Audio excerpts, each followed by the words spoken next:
Tutorial institute चलाता हूं और वो ट्यूटोरियल इंस्टीट्यूट पूरी तरह से समर्पित है सफाई पेशे से जुड़े वाल्मीकि समाज के विद्यार्थियों को बेहतर शिक्षा से जोड़ने के लिए।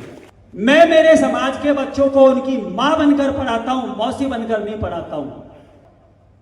मैं कुछ जो भी टॉपिक पढ़ाता हूं, मुझे महसूस होता है कि मेरा मेन सब्जेक्ट इंग्लिश है, लेकिन मेरे समाज के इन बच्चों को हिस्ट्री कौन पढ़ाएगा, कॉन्स्टिट्यूशन कौन पढ़ाएगा, पॉलिटिकल साइंस कौन पढ़ाएगा, हिंदी कौन पढ़ाएगा।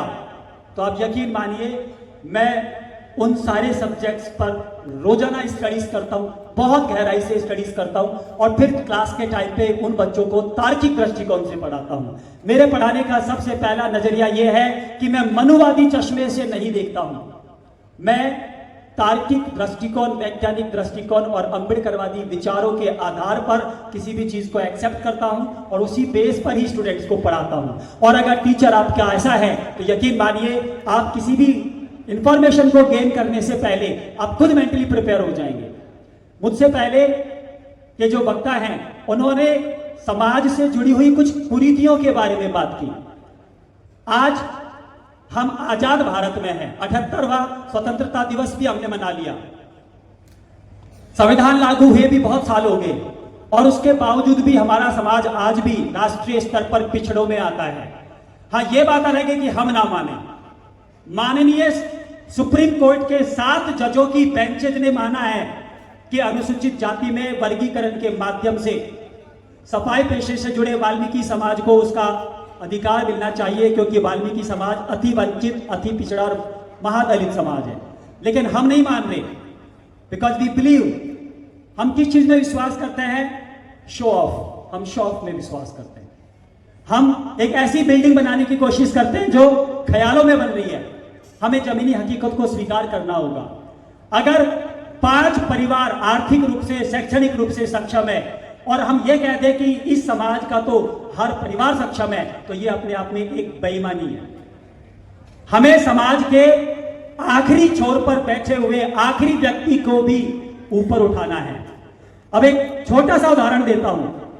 1 अगस्त 2024 को माननीय सुप्रीम कोर्ट के 7 जजों की बेंचेज ने एक फैसला सुनाया कि अनुसूचित जाति में मिलने वाले शैक्षणिक आरक्षण में वर्गीकरण होगा।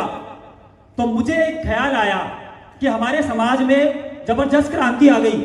सोशल मीडिया पर भी लोग इसका फेवर कर रहे हैं कि ऐसा होना चाहिए, मैं भी चाहता हूं कि ऐसा हो।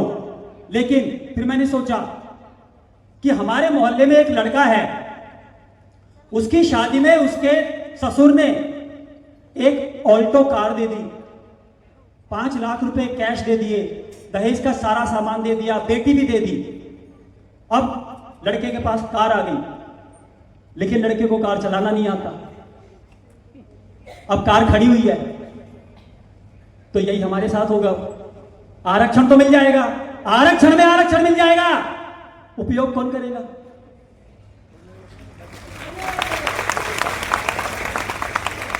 Actually, I cleared this statement not for receiving the clapping and blessings and applause. मैंने ये क्यों बताया? ये बात हमें ना दिमाग में ठहरानी है कि आरक्षण में वर्गीकरण तो मिल जाएगा, लेकिन क्या हम उस स्तर पर हैं कि उसका पूरा उपभोग करें? ऐसा ना हो कि हमारी कटोरी में से एक चम्मच हमारे पास आए और बाकी फिर NSF में चला जाए, नॉट फाउंड सुटेबल, या बैकलॉग में चला जाए। तो उसके लिए हमें तैयारी आज करनी पड़ेगी।